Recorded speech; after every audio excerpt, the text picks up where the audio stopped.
Kalian mau tahu kondisi lingkungan Indonesia saat ini seperti apa? Ayo, ayo, ayo, ayo. Ayo, ayo, ayo, ayo. Ayo, ayo, ayo, ayo, ayo. Ayo, ayo, ayo.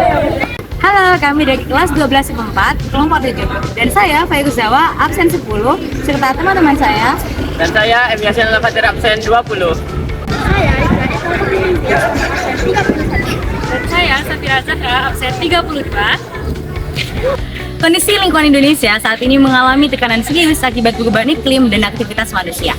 Nah, menurut Profesor Emil Salim, kerusakan lingkungan di Indonesia terutama dipicu oleh deforestasi, eksploitasi sumber daya alam, dan juga pembangunan yang kurang berkelanjutan. Nah, IPCC atau Intergovernmental Panel on Climate Change juga menegaskan bahwa peningkatan emisi gas rumah kaca ini juga menyebabkan kenaikan suhu, perubahan pola curah hujan, serta meningkatnya bencana hidrometeorologis seperti banjir, tanah longsor, dan juga kekeringan di Indonesia. Sementara itu, Dr. Rizaldi, pakar perubahan iklim IPB, menyatakan bahwa degradasi hutan dan lahan gambut memperparah krisis iklim dan menurunkan daya dukung lingkungan.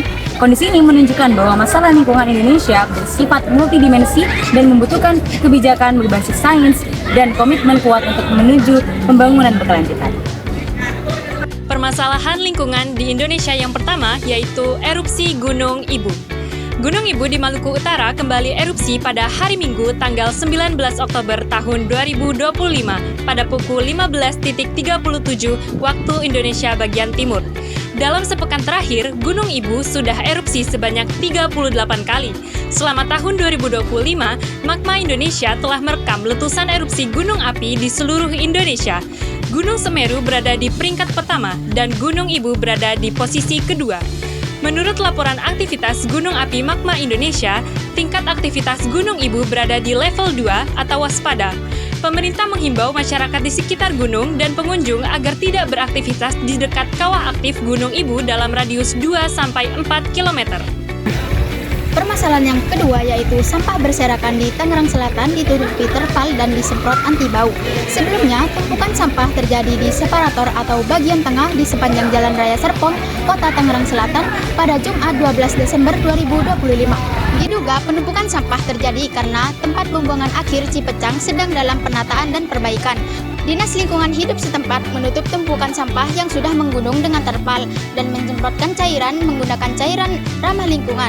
Penanganan tersebut dilakukan di sejumlah titik, seperti di bawah flyover Ciputat dan Puskesmas Serpong. Pemerintah Kota Tangerang mengajak masyarakat untuk tetap tenang dan mendukung upaya pemerintah dalam menata tempat pembuangan akhir Cipecang. Yang ketiga, perkebunan kelapa sawit yang merusak lingkungan. Ada 3 faktor utama. Yang pertama, industri sawit biasanya menggunakan hutan yang sudah terdampak penebangan tidak berkelanjutan. Yang kedua, emisi yang dihasilkan pada lahan gambut. Yang ketiga, menurunnya keanekaragaman hayati. Permasalahan yang keempat adalah bencana banjir dan longsor yang melanda berbagai wilayah di Sumatera. Nah, hal ini dipicu oleh hujan ekstrim akibat krisis iklim global, termasuk pengaruh siklon tropis Senyar, serta diperparah lagi oleh kerusakan lingkungan seperti deforestasi dan lemahnya tata kelola hutan.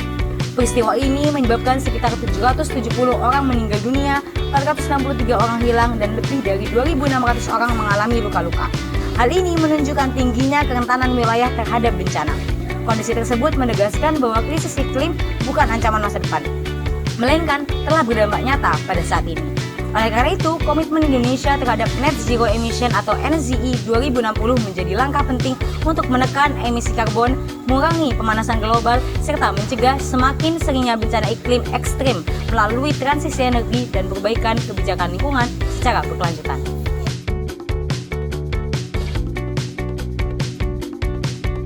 Pemerintah dan masyarakat harus berkolaborasi mempercepat restorasi hutan, menegakkan hukum terhadap pencemar industri, serta beralih ke sistem transportasi publik listrik dan pengelolaan sampah berbasis ekonomi sirkular untuk menghentikan kerusakan ekosistem. Terima kasih telah menonton video kami. Oh iya.